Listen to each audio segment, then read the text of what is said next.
Dako, dako. Ha? Lapis? Wala nang tagkarmay pagbahin. Power ka na, nak. Dami. Para parehas ang kulay. Ay, puti ang maliliit. Pila dagko may. Para tanan maka tilaw dagko. Taragang dako kana. Wala. Hindi na mo nag-ari otro?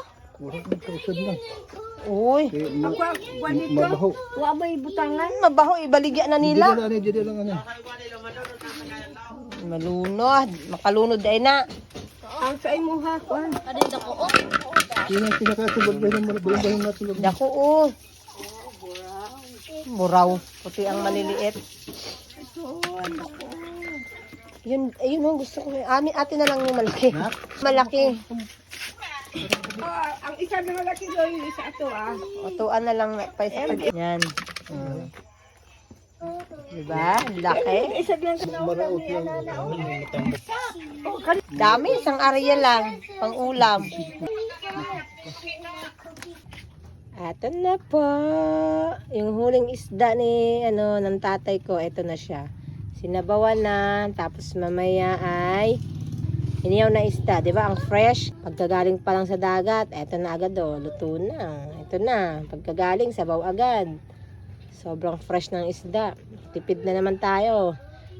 Nakasurvive na naman tayo ng isang araw na walang gastos. Sabaw yan, libreng kalunggay, libreng tanglad, tapos libreng isda. Wala kang ginastos. Di ba? Pag wala kayong ihawan, ano yan, yung bagay. Ang tawag sa Bisaya is paklang, yung dulo ng paklang. Yan. Ihawan na.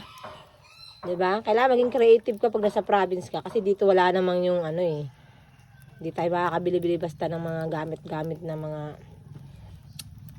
gamit na maayos. So, ngayon, paklang lang, may pang may magamit ka na pang ihaw.